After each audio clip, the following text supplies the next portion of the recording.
guard against the acquisition of unwarranted influence, whether sought or unsought, by the military-industrial complex.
Okay, guys, welcome back, everyone. We are live now with a new Whistleblower special. We'll discuss the Assange situation, what happened to Chelsea Manning, and other free journalism related issues. We have a guest in Iain Overton. He worked with Assange on the Iraq war logs. He is involved with The Guardian, and he will help us explain a little more about what happened regarding that whole thing. So I want to thank all of you that you're back listening, and I want to request all listeners to please help us share this episode. You guys know that's what we Oh, depend sorry, on. I'm back with you. 1 second, we just went live. I was just introducing you, and just have to ask the listeners to help us share the episodes. That's what we depend on. Some issues, for some reason, social media are not particularly nice to the information we sometimes give in our broadcasts, and some of our accounts are facing shadow bans and all these things. I'm sure you're also familiar with these things. Um, so, but thanks anyway. I'm not sure if you already heard me introducing you, but I just said that you worked on the Iraq war logs with Assange, and that you are currently involved with The Guardian. That's about it. And I want to say welcome. Yeah, thank you. So yeah, it's been a while since Julian entered my life on when I worked when I was running the Bureau of Investigative Journalism, and it's been a very painful descent for him since those heady days where we thought we were really changing the world. And I think one of the reasons why I wanted to speak to you guys and try and get out a bit more of a message around this is I just genuinely feel that along the way journalists have lost perspective as to what the issue is here. And I think in many ways it's journalism under threat, it's freedom of speech under threat, and it's bigger than Julian. You can have different opinions on Julian the man, but this is about the ethos. And I thought that speaking on here might be one way of at least creating a record of note to say, I think that actually he's been very poorly treated by some members of the British press. And ultimately, I think he's been let down by a system that is effectively making whistleblowing an illegal act, which I am profoundly uncomfortable with. Irregardless of how it's wrapped up and presented in the law, the essence is he's been prosecuted and persecuted because he leaked information or helped leak information. That's as simple as that. Yeah. Yeah, and so you worked with him like early on the Iraq war logs, right? So maybe you can give us an impression on how that was working with him, and how what your observation was about how professional and what if he had like Yeah, the really like the journalistic approach you would expect from like a journalist, right? yeah. So the first I really heard about WikiLeaks was actually, I mean, apart from the sort of vague background noise, the first time I think it leapt into the public sphere is somebody who worked for me at the Bureau of Investigative Journalism called James Ball said, like, there's a massive story coming out in The Guardian about the Afghan war logs, and it's going to be huge. And we saw what The Guardian and others did with the Afghan war logs. And very soon after that, there was these rumors going around that there was going to be a next phase of the Iraq war logs. And I think that Alan Rusbridger at the time mentioned that there was going to be another tranche. And then, by way of, I won't reveal who contacted me, but somebody contacted me who said, I think you should meet this person, a guy called Julian, come along to the Frontline Club in Paddington in London, and, it'd be good for you to have a chat with him. So I turned up at the club, and he was being interviewed by CNN there, and he looked very tense and drawn, and he looked very tired. He was wearing a bulletproof vest, and clearly he was worried about his own personal safety, and the enormity of what he was doing swiftly came across. I'd obviously read the Afghan logs, but to some degree, and until you really sort of met the man and realized the risks that he knew he was taking, it was difficult to sort of put it within context. But we, after the interview, in which he was, to be honest, he wasn't that I guess experienced at doing interviews.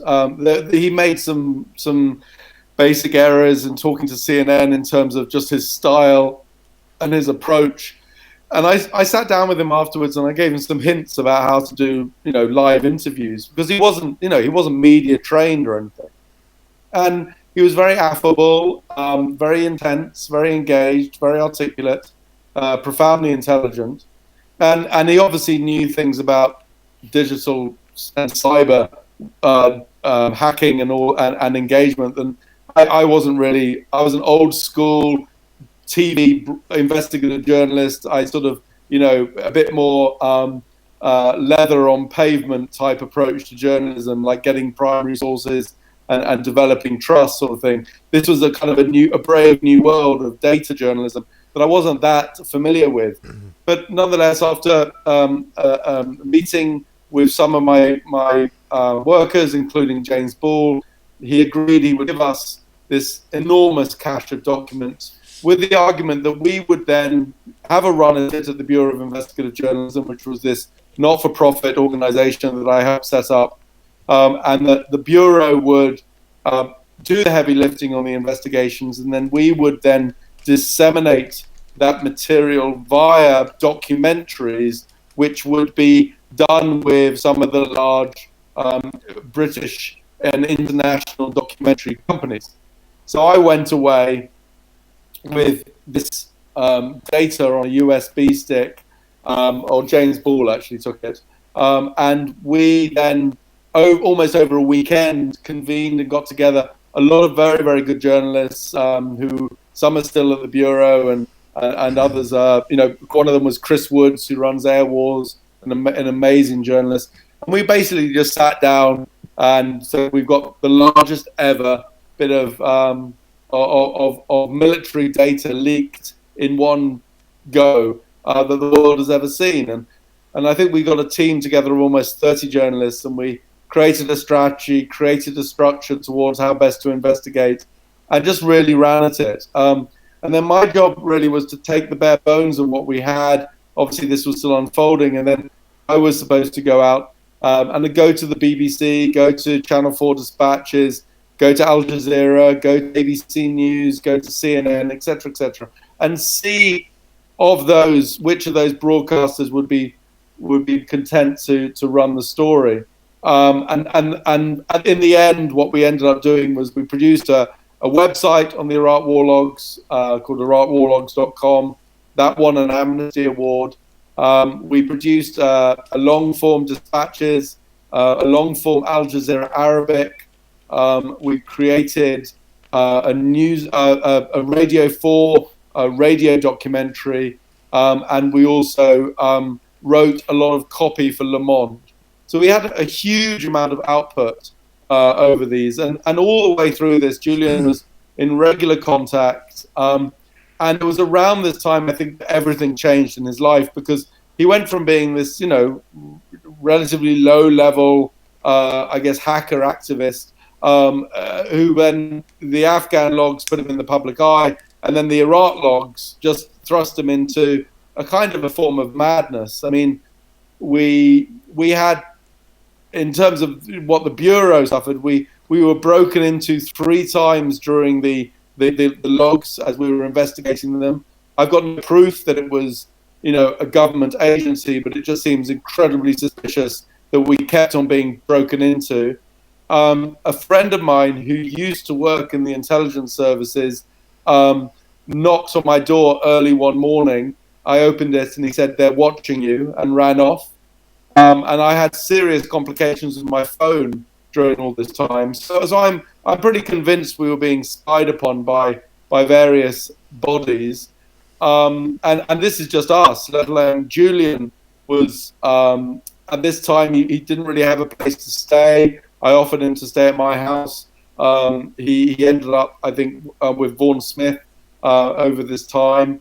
And I saw a huge change in the man over the few months that I really was working closely with him. He went from he just had so much stress on his shoulders, and yet throughout that he maintained, I would argue, an understanding that this was a very important piece of work. But I think, in a sense, the biggest problem was that he became the story as opposed to the logs. So everyone kept on writing about Julian, and journalists didn't want to write about what he was revealing. And did Julian enjoy that attention? Possibly. Was it? He's only flesh and blood. He's only human. And I think along the way, it was difficult to maintain the primacy of what we were doing in terms of messaging. So on the day that we launched the logs, we got together around 350 journalists, a massive press conference along the banks of the Thames, in a hotel. The bureau rented it out. Julian took to the podium, explained the origin of the logs, and then he left the podium and left the room, and basically every single journalist in the room ran after him. And whereas I then took the podium and I tried to explain to those remaining what was actually in the logs. So I think along the way the problem was that the story became more about Julian than it did about what Julian revealed or what we revealed from his data. And I think ultimately that framing has been harmful all along. And to what degree that's Julian's fault and to what degree that's the media's fault, I don't want to engage with, because I can't tell you. But I do know that I think one of the fundamental problems is that along with this entire journey, the essence of what he did, which is a very brave act of releasing documents pertaining to substantive human rights abuses, to the death of civilians, to widespread attacks across Iraq during the days by US personnel, including extrajudicial murder. These things were the foremost of what he did and revealed. And yet the problem is that those stories haven't caused change or prosecution or even opprobrium of what the Americans and their allies did in Iraq. And all the opprobrium and anger and vitriol and sneering seems to have still remained around Julian. So it's a curious morality tale, really, of how the messenger here has been shot as opposed to the message. Right. Do you feel he was like lured into all of that? Because at first he enjoyed it, of course. I mean, he gave interviews everywhere, and it gave him an opportunity to explain a lot of things and to make like the general public known with this. But gradually, go ahead. Yeah, he rode the trip, and now this is the backside of the trip. He had moments of extreme elation and heights. You could see that in him. I mean, and can you blame him? He's mortal. He's a human. He's flesh and blood. But we could all be lured into that. It's not like this was some grand orchestrated event that he sought out. He followed the right thing to do at the time, and that right thing had consequences to his ego that it would affect all of us. I mean, anyone who blames for appearing the way he's appeared, particularly, I mean, I'm not talking about certain incidents that one can have questions about. I'm talking expressly about his media engagements here. And yes, he may have courted the media, but maybe he decided to court the media in the hope that ultimately it would amplify the message. But it never did, I believe. I think that the message was always lost under the media's interminable focus on Julian. As an example, I gave a 1.5 hour interview to the New Yorker about Julian, about the work he did, about what was revealed, about the logs, about the human rights abuses and all the rest. The very last comment, she said to me, do you think you can say a few things about what you think of Julian as a person? I said, I'd rather not, because this is about the logs, it's not about Julian. But if you need to know something, I'd say that he kept on wearing the same bulletproof vest, and it must have smelled. I couldn't think of anything else to say. I said something flippant like that. And of course, the only bloody line that the New Yorker ran was that he kept on wearing the same bulletproof vest and it smelled. Or the same leather jacket or something. I can't remember exactly. Oh, that's important, isn't it? Like, but to me, the problem I had was that they ignored 1.5 hours of me explaining to them about the human rights abuses and just focused on his smelly jacket or something. Yeah, it annoyed the hell out of me. Yeah. Yeah, well, I get the whole concept of influencers these days, right? It does help to amplify the message, but in that example you're giving, yeah, that's of course it's annoying, and it's also it destroys the whole message, what it's about, and now we see the end results of it. Exactly, and I think the slight concern I have over this all is that what we're seeing now is almost as if the narrative is almost as if he deserves what he's getting right now. And even those people, there are some journalists who work very closely with him who are now utterly silent over his fate. And I find that despicable. And one of the reasons I'm happy to speak to you is because I'm basically saying that they need to speak up. Where is Alan Rusbridger in all of this, decrying what's happened to Julian Assange? Where are the editors of Le Monde, the Washington Post? Why are they not, creating this as a fundamental issue? They sold papers off the back of what he did. I didn't make any money off what he did. We were a not-for-profit. But they had profit off what he did. And ultimately, they have a duty of care that they are totally remiss on, I believe. And I do want to call them out. And worse, there are some individuals who worked close with Julian and for whatever reason had a falling out with him, who seem even not to be offering him, they seem to be trying to undermine his legal narrative. I saw that David Lee was saying on social media the other day, David Lee was the investigative journalist who was responsible for The Guardian. He was criticizing Julian's position on the passwords on social media. And my point to David Lee is, David, this man is facing a lifetime in prison. Are you helping by opening your mouth in that way?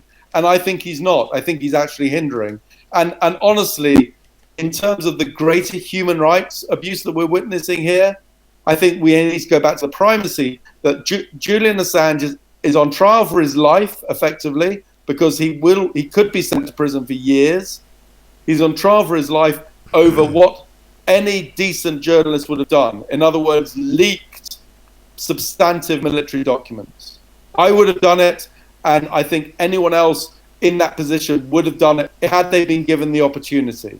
And I think it's an absolute travesty that he's not been supported by the very press and the very broadcasters who willingly took his data when they were offered it.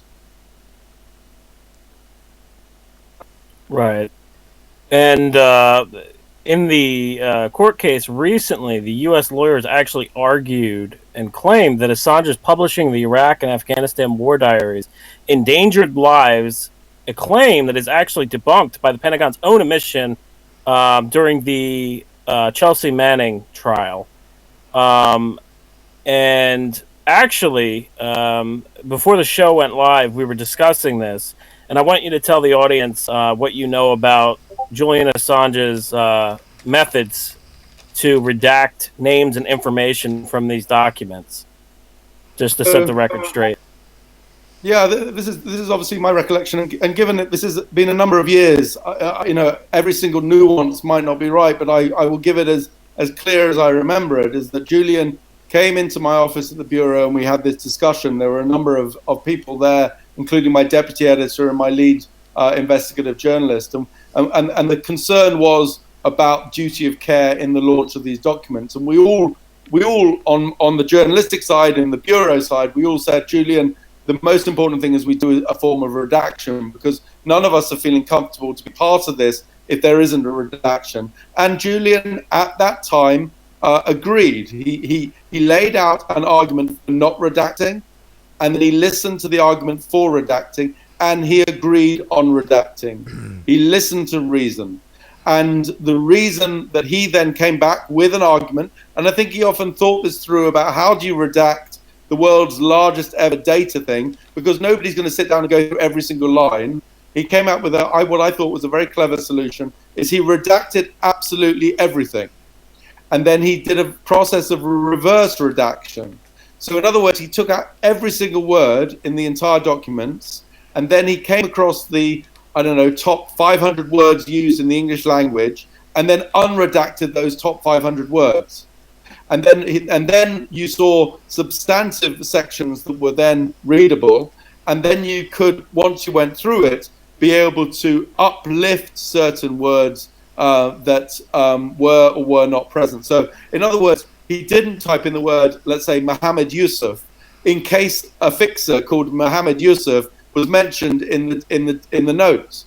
So, as far as I'm aware, that what happened was he did substantive total redaction of everything, which is actually contradictory to what the US lawyers are saying, that he didn't redact anything. He redacted everything and then unredacted things based on non-harm. So the words that would not cause harm, like and or there or attack or missile or killing or murder or roadblock or a soldier, or all these words were then unredacted. But unless there was a fixer out there called Mohammed Soldier Roadblock, they wouldn't be identified. And clearly there wasn't a Mohammed Soldier Roadblock in existence. So in other words, it was a form of ultra protection. I thought it was an intelligent way to ensure safety. We were very pleased with it.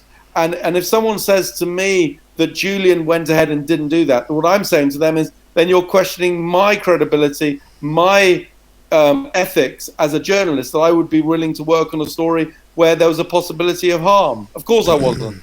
None of us, nobody on my team wanted harm to come from this.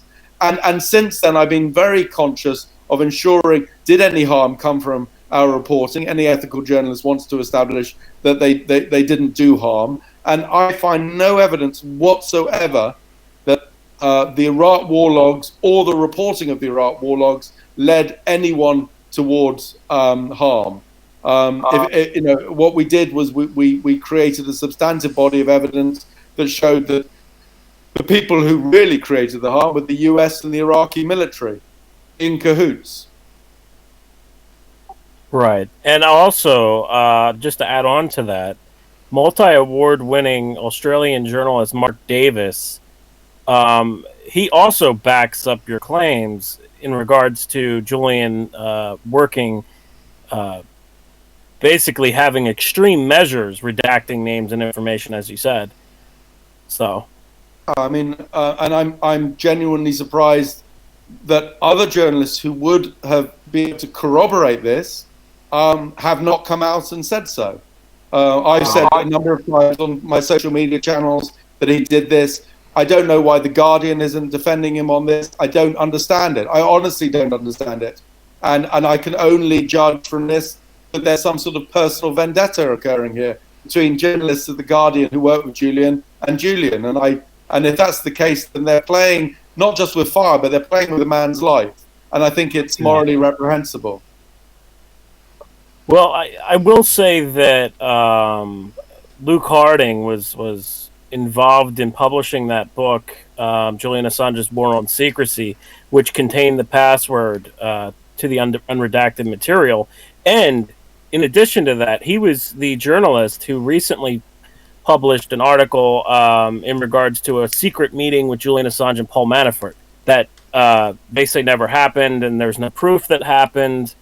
So I mean, that's where I kind of see things. In my view, very I've met suspicious. Luke once or twice, and I've always found Luke very affable, and I don't want really to be pointing fingers. I think the question of responsibilities here lies in his co-author, what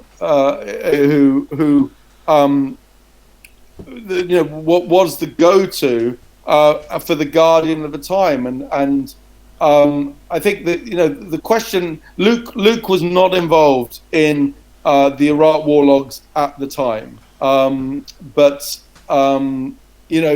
so is he? I mean, maybe he's not seeing the bigger picture here. I don't want to defend him, but I don't want to criticize him. But I do think that there are editors at The Guardian, or previous editors, who were intimately involved in all of this. And I really don't understand, why David Lee, for instance, isn't speaking up about this. Because David Lee knew that there was wholesale redaction. And of course, this password thing, I mean, it's one person's word against another's, as far as I can see over all of this. David Lee claims that the password was, by Julian, and Julian says it's in the book. The bottom line is that this is a debate about how many angels are on the top of a pinhead, whereas the true issue is that a man is facing trial for whistleblowing. And I don't understand why there's not greater outrage over that. So I appreciate what you're saying about sort of needing to ensure that there is no harm being done by journalists. I think that the bigger picture is the fact that this is an absolute travesty of human rights that's occurring right in front of us, and supported by parliamentarians in the Conservative Party in the UK who have no idea about what really happened. And I was there. I saw the measures that Julian went to ensure that words were redacted, and he adhered to the ethical position that all of us, a group, agreed upon. Right. No, I just wanted to point that out in regards, because of the court case where the U.S. government is arguing that that he didn't, and that's absolutely ridiculous. I mean, he even called the State Department and tried to get in touch, and he was basically blown off.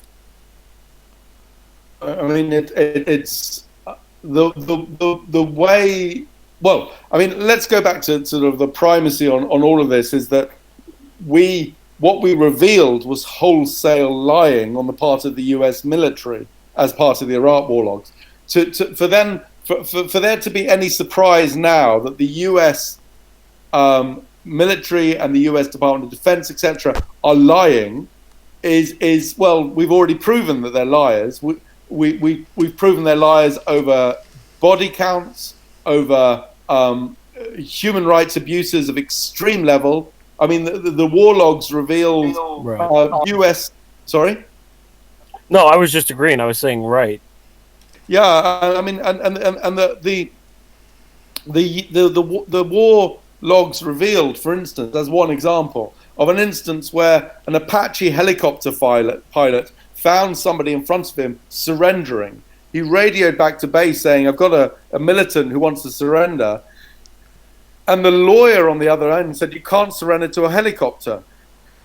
And so the Apache opened fire on this unarmed man and killed him. Now, that is a violation of the Geneva Convention. Has that ever gone to trial? Has that ever turned into an international debate? No. That pilot is free, that lawyer is free, and a man was murdered.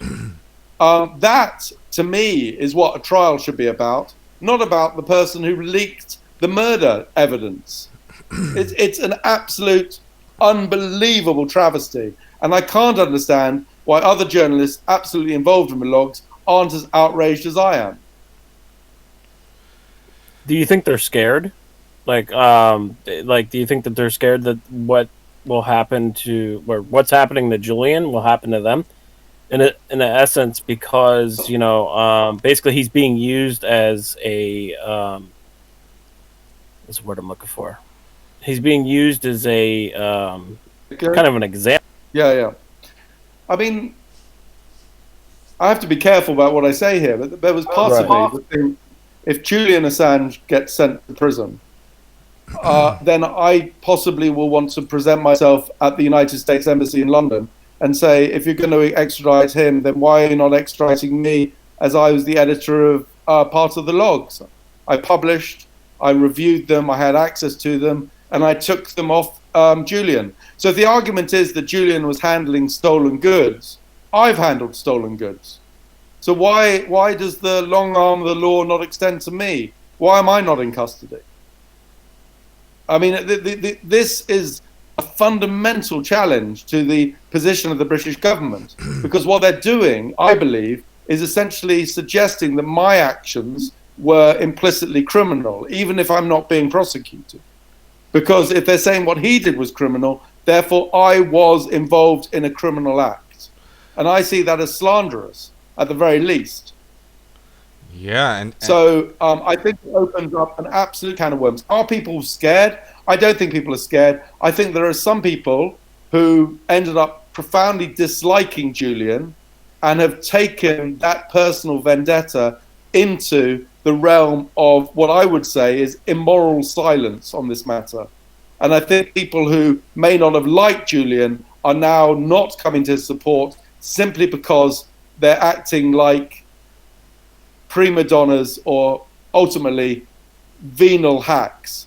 And I want to call them out on it, because I do think that there are some people here who could be really coming to his savior and they're not. And I have a problem with that. And I don't know why The Guardian isn't the biggest cheerleader of all, given that they were behind two of the major leaks, or three of the major leaks. Yeah, and you mentioned why am I not being extradited, right? But you could argue and you could extend it, like all the different media that have actually used this material, they're part of this too, right? They've all been handling so-called stolen materials then. We're talking about... go ahead. I'm scared. What I think, what to put this in a wider framing, it's often revealed, and I'm not going to say the name of the newspaper, but around a year after we worked with Julian Assange, a guy called Chris Woods, who now runs Air Wars, came to me and said he thought that there were a real story about US drone strikes in Pakistan. And at the time, the CIA said nobody was being killed, no civilians were being killed in Pakistan. And we started looking at the evidence, and we came very quickly to the conclusion that actually there were dozens of people being killed by US drone strikes who were civilians, including children. And we took this story fully formed to a national newspaper, a very credible, reputable national newspaper in the UK. And they were going to run it front page until their Washington correspondent basically was lent on by the Pentagon. We were told we were a bunch of discredited journalists who shouldn't be trusted. And they dropped it from the front page.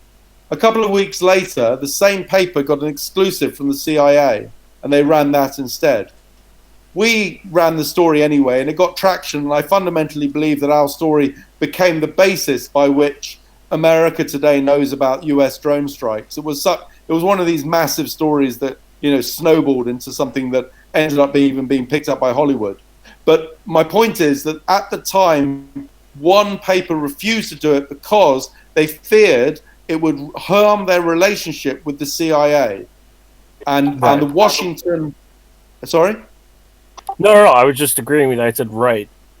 Yeah, so my concern here is not that journalists are fearful, but that ultimately journalists are not taking the step towards crying and condemning this, because there are some journalists who have inherited this story, and they have no vested interest in Julian, but they have a vested interest in the community that they would be criticizing if they took this on. There are lots of people who want to be close to government, and they will take the government's line. They won't challenge this in the way that it needs to be challenged. And this is all very well when you talk about this in theory and at university and college lectures, the framing of influence and bias and patronage in the media.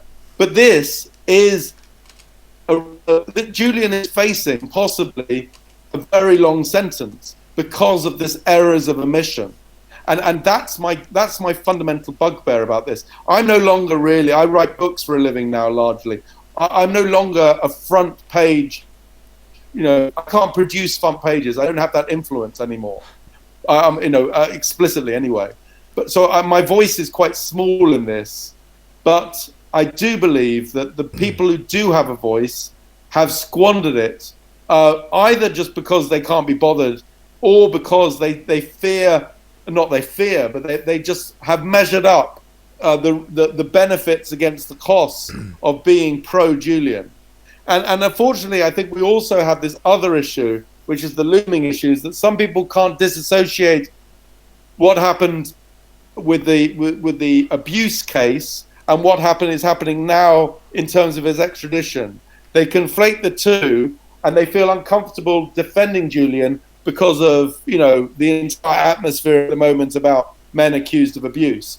And that is a right atmosphere, but I don't think it should sully this quite pure moment, which is Julian is possibly going to be deported from this country to a very hostile judicial system in the US, where I don't believe he'll get due representation and due diligence. And I think the danger is when he's in that sphere, the danger is that he will end up with a very long prison sentence.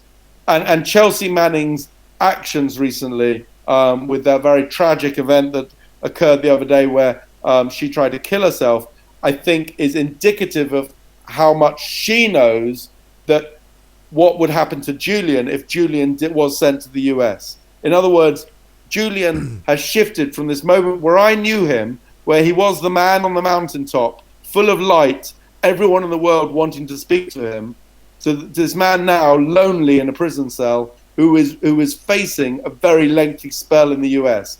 And I think that there's a profound tragedy in that arc and that trajectory of him. And I think his health has suffered, his mental health clearly has suffered, judging from what I've read. And it makes my heart weep to think what has been done to him. Now, let me ask you, what do you think about how Julian was treated in court and how he was put into a glass box? And have you ever heard that type of treatment for any accused in court before? Because I've never seen it. I've never heard it before at all myself. I must admit, I can't immediately recall every single case in the UK that may or may not have involved that. But certainly, the fact that is he a flight risk given how famous he is, and could he get on a plane, with a passport and all that? I don't think so. I don't understand why he's in prison for the length of time he is. I given his health situation, there's so many things that I think could be challenged over this. But the problem is that this is almost, he's no longer witnessed as a man. He's a spectacle. He's a notion. He's a caricature. I think people have lost the semblance of humanity in all this. That, you know, he's a person who's, you know, obviously suffering in ill health, who goes to bed, you know, and has been locked in a small room for years now in various forms.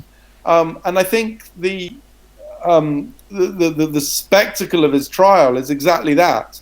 This is more than just Julian. This is a big statement about, if you take on the world's largest military and its allies, this is what's going to happen to you, buddy. This is exactly what's happening. And the rule, this is the hard rule of law that is an application of the, you know, the US military. I mean, for a lesser man, so to speak, a less visible man, he would have been taken out by a drone strike already. He would have been seen, labeled as a terrorist and killed. You know, that's the sort of, you know, we know that the US has done targeted killings in that arena, extrajudicial murders. We know that. So it comes as no surprise to me, the inhumanity by which Julian is being treated. You know, war is inhumane. But what does come as a surprise to me is the muted response by journalists who claim they're human rights reporters. Yeah, so I asked this question on air to two other journalists, and I want to ask it from you as well. And that is, some of us believe that they already know they are going to lose because actually Assange is just a journalist and did nothing wrong, right? And so the suggestion is, maybe this is already his punishment. This is the deterrent to other journalists. What do you think about that?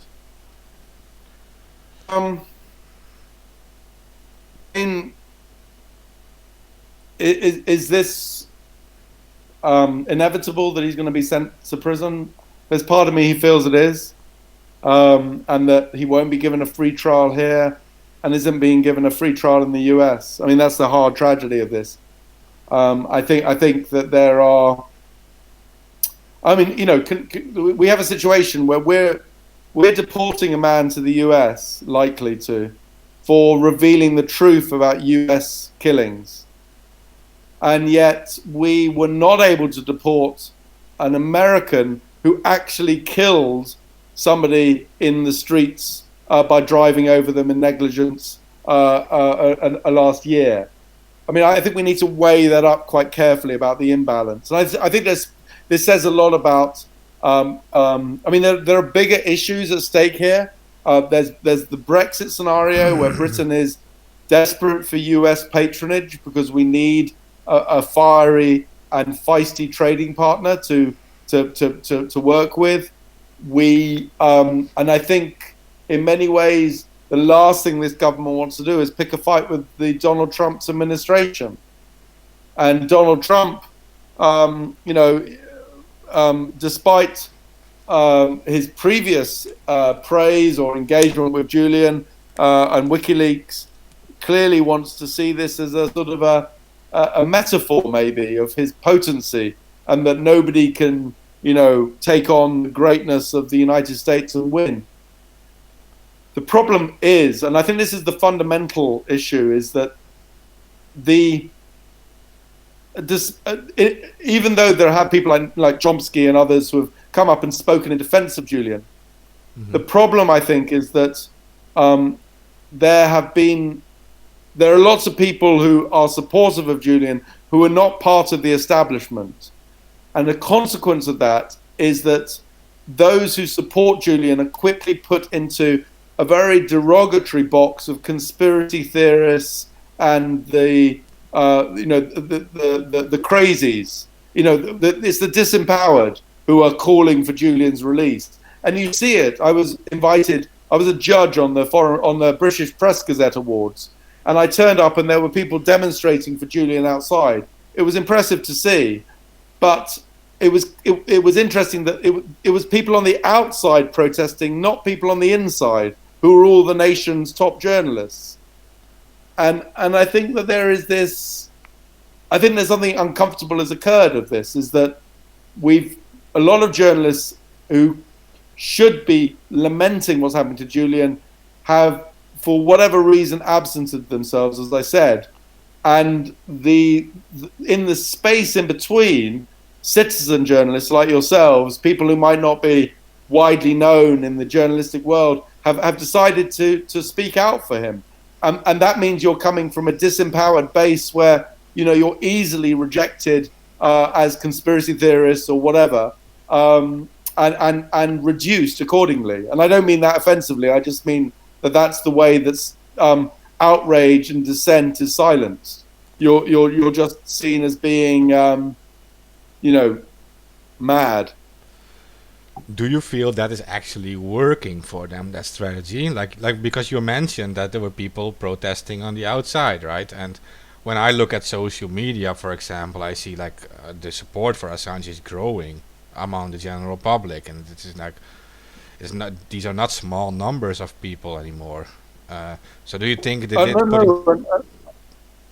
I mean, this could be that this is one of the strengths of WikiLeaks. It could be that actually, this mass response, the response that I applaud and support, the response that you are creating and collating, is an admirable one.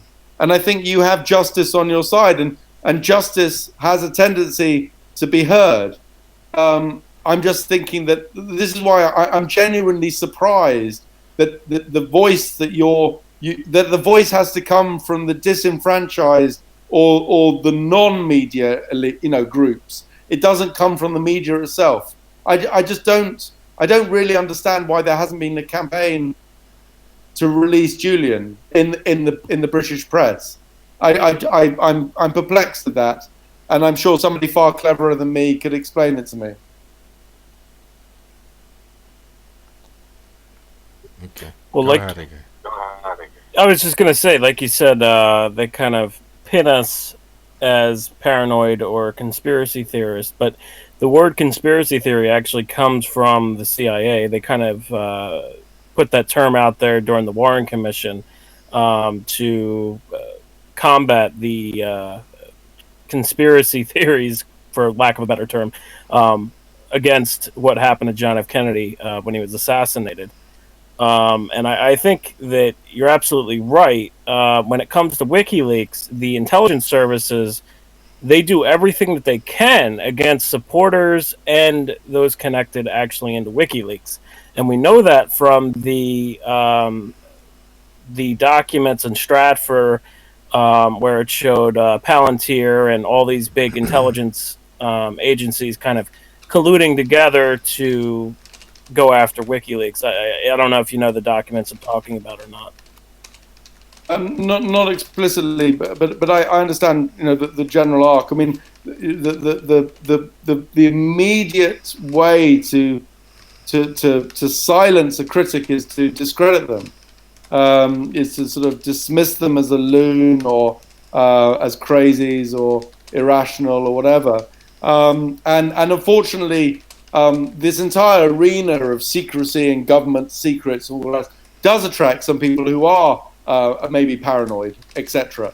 And so, even if 95% of you who campaigning for Julian are lucid, the 5% who sort of throw in, chemtrails or whatever it is into the mix, they're the ones who get, who end up being representative. It's like, the people who are concerned about climate change just reduced to tree huggers. The politics of discord and the politics of undermining campaigns is usually rooted in ad hominem attack to the individuals. So, I'm pretty sure that people could discredit me. We've all made errors in our past. Those errors can be amplified and used to sort of suggest that you're X, Y, or Z. I hope that I'm viewed as a credible journalist who's written some critically acclaimed books. That is at least my hope. But as sure as hell, if it became to the point where I was offering myself up to be arrested at the a U.S. embassy because I felt that if they were going to send Julian, they should send me. As sure as hell, you would have some hack in Britain wanting to discredit me as opposed to applaud my the solidarity I have with whistleblowers and journalists the world over.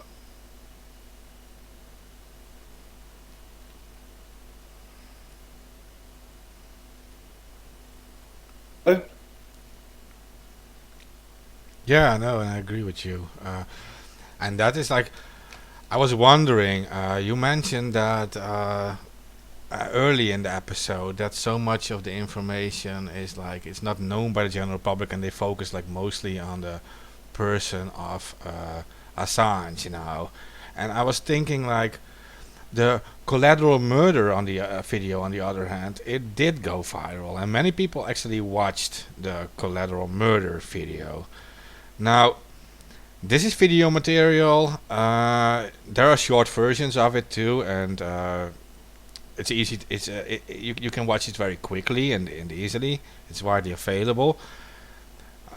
What is the big difference with the other material? Like, is there some form of apathy or laziness, or that people are just not looking into it? I mean, I once was on a panel in one of the former Eastern Bloc stands with a leader writer from the Financial Times. And he turned to me, we were at this panel about investigative journalism in Kazakhstan, and he turned to me and said, of course, there was nothing new in the Iraq war logs that we didn't already know. And I almost fell off my seat. I was like, how can you sit there and say that? We revealed dozens of civilians killed by US troops, or hundreds actually. We revealed hundreds of civilians murdered and tortured by the Iraqi military. We revealed systemic abuses in Iraqi prisons. We revealed, the execution of prisoners, as I said.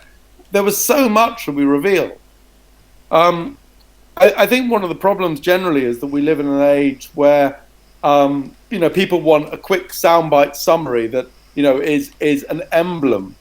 And maybe the problem with the Iraq War is that it was too big. The Iraq War logs was just too big to find a single emblematic story. There was so many stories of abuse and horror and heartache and hardship. The other thing which I thought was very telling is so we were all told that our collaboration together was quite secret. So it was us, the Guardian, the Washington Post, etc., all working on this story together. But Julian asked me explicitly, with the agreement of the others, that I was to go to broadcasters to try and see if they would broadcast our stories. And of course, one of the problems of that is that when you go to a broadcaster, they want to see what's the budget, what's the timeline, what's the stories, how much is it going to cost me for you to make a documentary. In other words, it's not like writing an article and just getting it out there. You need to hire a cameraman, an edit suite, a soundboard. All these things cost money. Documentaries are expensive.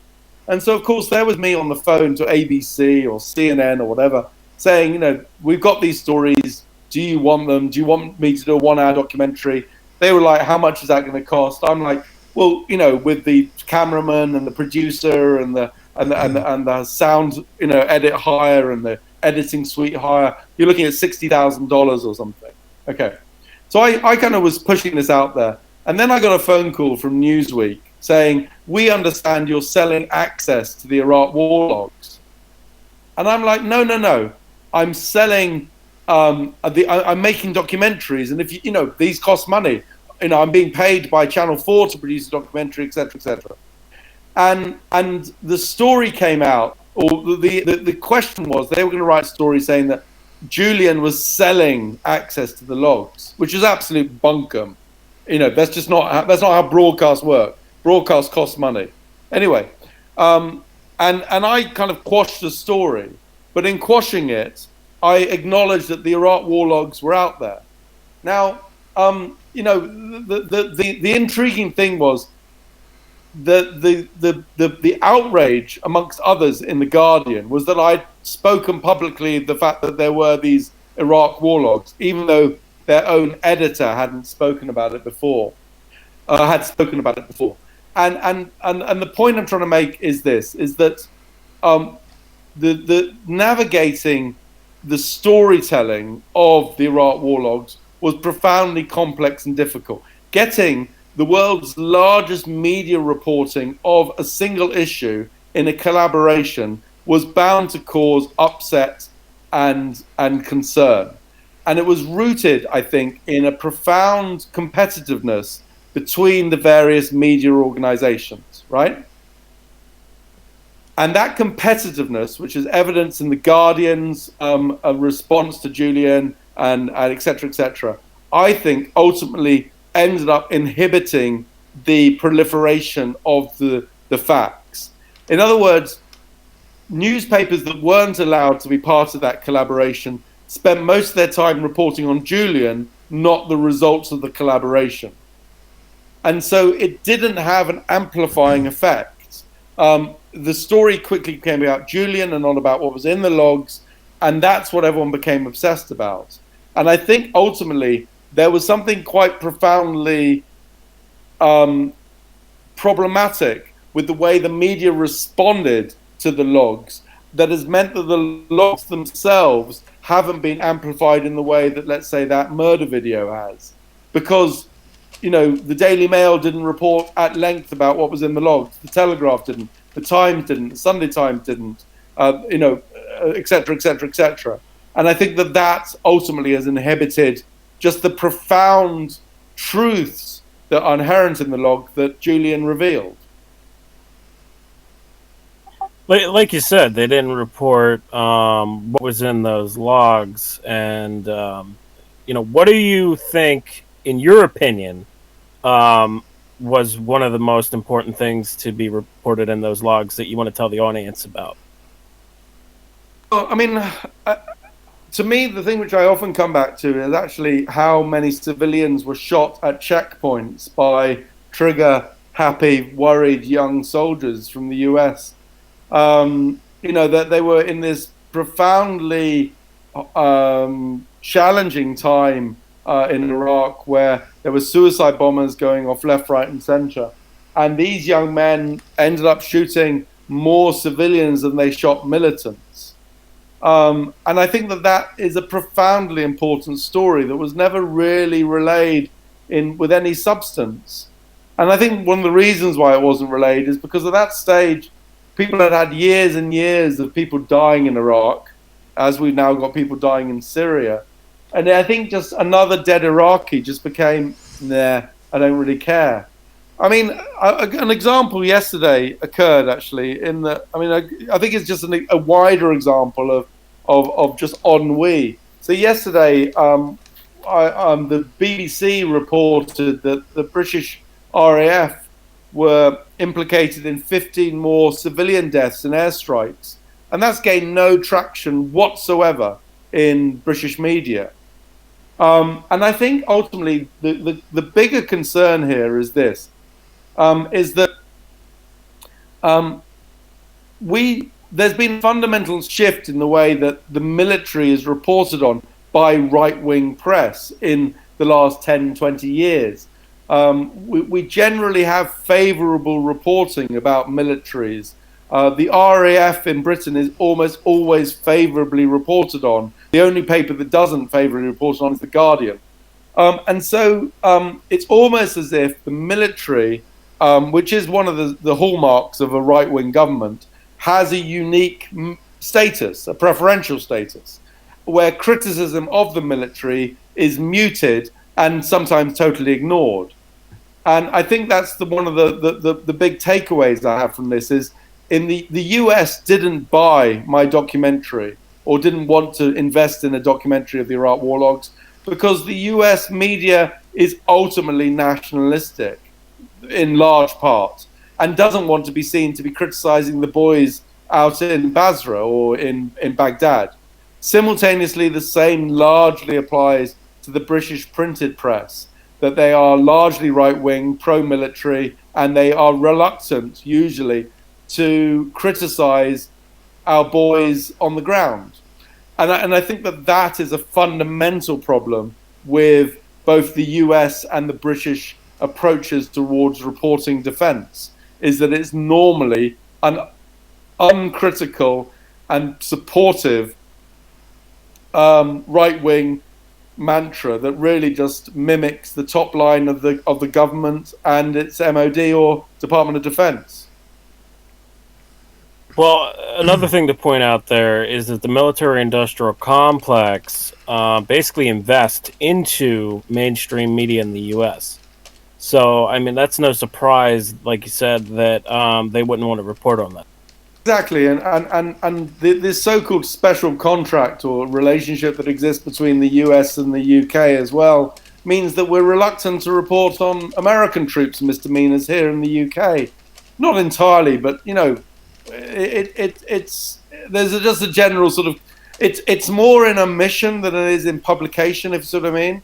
Is we may not run stories, and it's the absence of stories being run that might be in the public interest or might be a human rights expose or whatever. It's the absence of those stories that concerns me. And frankly, I would say that the only people who are doing any decent investigations into the British military today in Britain is the BBC, Channel 4, and The Guardian and The Observer. Everyone else largely, I would argue, gives the military a bit of a soft touch. And I don't know, I can't speak on what happens in the US, but I think the same largely applies. Yeah, and we actually saw the results of what's happening to Julian Assange kind of spread into Australia. After Assange was arrested, there was a raid in an ABC office in regards to human rights abuses and war crimes that they were investigating on, I think it was Australian soldiers during the Iraq war. So, I mean, it's. I mean, I think we definitely all of these governments are represented by the right, and one of the hallmarks of a right-wing government is military exceptionalism, and this notion that. I mean, what we're seeing currently in Britain is an attempt to ensure that our veterans are not prosecuted for human rights abuses conducted overseas. We're seeing veterans being given guaranteed job interviews in the civil service. We're seeing veterans being given tax breaks, free transport, reduced cost of homes while they're serving. All of these things are, to me, veering towards exceptionalism. I mean, there's cases now of British veterans getting better treatment on the NHS than people who didn't serve.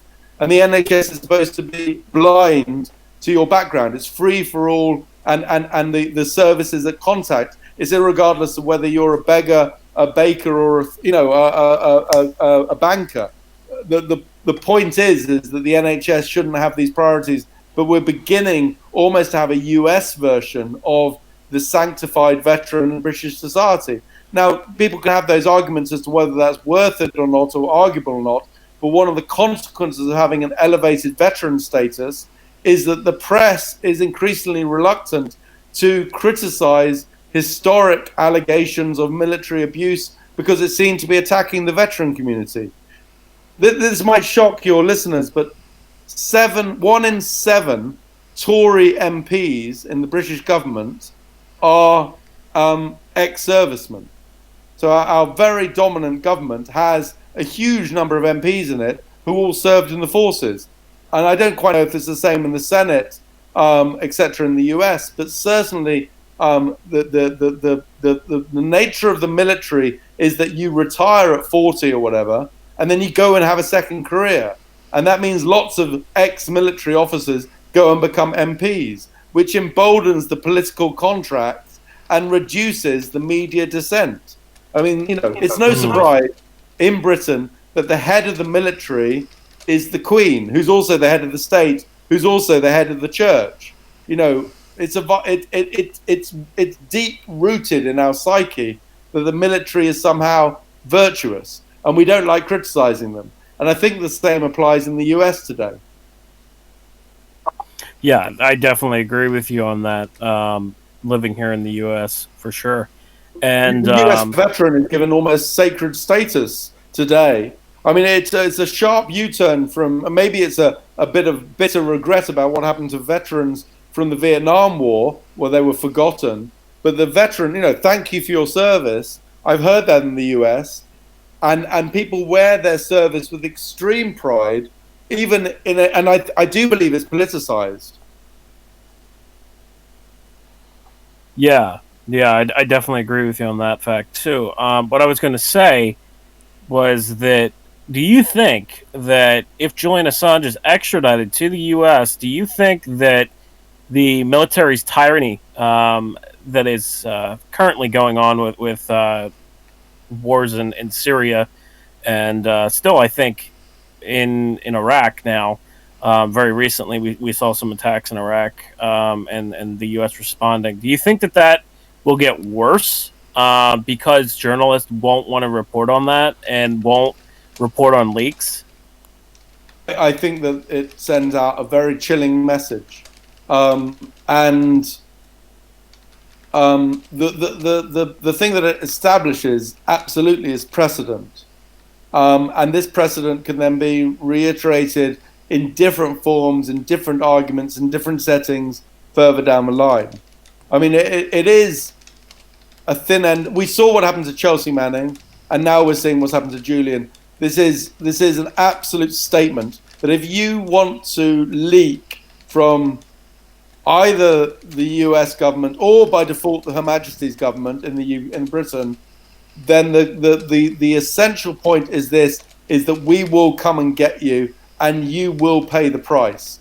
And that is a chilling statement that I believe then leads towards a fundamental failure for people to understand what's happening on the ground. And one of the things that is the hallmarks of modern conflict is distanced warfare. So you've got boys in Arizona sending drone strikes into Pakistan or Syria or Iraq, yeah? And there are no, I mean, I've been on the borderlands of Syria recently, and there are no journalists out there. Journalists themselves are targets. I've been detained by Hezbollah last year for asking too many questions in Lebanon. And, I don't think I'd want to be detained by Hezbollah today. The point is that when you go out to these countries as I am, a white guy, from Britain, you become a target, whether as an ISIS target or, another target of another description. Nonetheless, the journalist is no longer a protected species. We're open to attack. So the consequence of that means that there are lots of journalists who fear to go to downtown Baghdad for fear of being abducted or whatever. And it means that then there is less reporting on airstrikes, as an example, in those locations. So the only evidence that of proof that a US strike killed a civilian or whatever is the US own data. And then if you get to a situation, the US military have said, if you steal our data, you're never going to see the light of day again, then nobody's going to steal that data. So ultimately, accountability is lost because journalists are not doing the job that they want to do because of threats and difficulties in getting on the ground and budget cost threats as well. Who's buying a newspaper nowadays? The international journalism is a dying art because of funding on the one hand, and then on the other hand, you've got this scenario where, guess what? If you blow the whistle, that's it. You might as well just shoot yourself in the head because your life as you know it is over. I think these two come together to produce a scenario where modern warfare going forward is all going to be about distanced attacks in countries you can't get to, and the outcome of that will be, well, you just have to take our word for it. And history has taught us that when governments go to war, the first thing they start doing is lie. Yeah, and they lied about the Iraq war by saying that Iraq had weapons of mass destruction, and that actually came from a academic report that they put together, copy pasted, and called the Downing Street report. Exactly. And that was, So you have that was the war was built on a lie. And I mean, in the immediate aftermath of 9/11, you had Rumsfeld with Cheney and others in basically a bunker, and he said we got to go to war with Iraq, and everyone looked at him and went, "What do you mean? It was Afghanistan, wasn't it?" And he said, "Afghanistan isn't big enough. We need a bigger fish," and the decision to go to a war in the weeks following 9/11, Bush got the CIA to say how many countries would they need to operate in the so-called war on terror, and the CIA came back and said we think this will extend to 88 countries. 2 years ago, the U.S. Department of Defense released information saying that it had current military operations 18 years after 9/11. It had current military operations in 88 countries. I mean, it's almost as if the global war on terror was created in the weeks following 9/11, and everyone has kept to that script ever since. And what human rights abuses have occurred in those 88 countries, we don't know, because journalists are not being equipped to find out these stories. We do rely on whistleblowers, and no whistleblower will ever come forward. I mean, would you whistleblow today if you were a U.S. soldier? Well, they have precautions that are in place now after Chelsea Manning's leak. I know that because I've talked to several whistleblowers. But in regards to what you just said, U.S. General, was it U.S. or NATO General Wesley Clark? He said that after 9/11, weeks after 9/11, they devised a plot to invade 7 countries within 5 years. So, I mean, like, I didn't hear anything about the 88 countries. I never heard that before. But it's criminal what they're doing. I mean, they're planning wars. I mean, and when I first began to look into all of this and report on this, when someone said the word military-industrial complex, I genuinely thought, okay, you're a conspiracy theorist. I'm not going to give you any time. The more I've looked into this, the more I think that actually it's not necessarily that somebody is calling somebody saying, go to war, we're going to make money. I don't think it's as explicit as that. But it's all about the implicit framing of support and notions that if you do this, you will get support for doing it. In other words, the money lubricates the support. And the people who make the money out of the conflict will then support the conflict thereafter. And those people making the money are very powerful people. So I don't think it's a sort of it's not sort of catch-22 or Fahrenheit 9/11 military-industrial complex in that sense. But I do think it's this sort of it's just the way that the mechanisms of power are lubricated, are supported by large arms industries. And I've spoken, for instance, to British members of Parliament who've said that they would not criticise BAE Systems arming Saudi Arabia because they have BAE companies in their constituencies, and these bring in jobs. And no MP is going to want to reduce job employment in their constituency. So these things, it's sometimes the micro decisions made surrounding conflict that lead towards its waging. Hey, so you mentioned the military-industrial complex, right? And yeah, you can easily be put away as a conspiracy theorist, but you can also apply logic to it, because we're talking about an American military budget yearly of hundreds and hundreds of billions of dollars. And we're talking about private companies producing weapons. We're talking about the airplanes from Boeing. We're talking about Lockheed Martin. We're talking about these companies delivering the weapons. That means that yearly hundreds and hundreds of billions of dollars go into the hands of these companies. We're talking about public wealth going into the hands of a few private companies. And that means, like, after a number of years, there is so much wealth in the hands of these companies that, of course, they will gain a lot of power with that, especially in the type of economy the United States is, right? It's like a logic. I mean, I think the base concept there is a military-industrial complex exists in the US and in Britain. There are billions and billions of pounds at stake here, and the US, Britain, as well as other Security Council members, make up the vast majority of arms exports around the world. This is a truth. The thing which I think people think when you say military-industrial complex is you sort of have shadowy figures in the background sort of orchestrating this in a coherent way. I don't think that's the case. But what I think is the case is that decisions are made, or decisions not to do things are made with the notion that there may be profit in the background.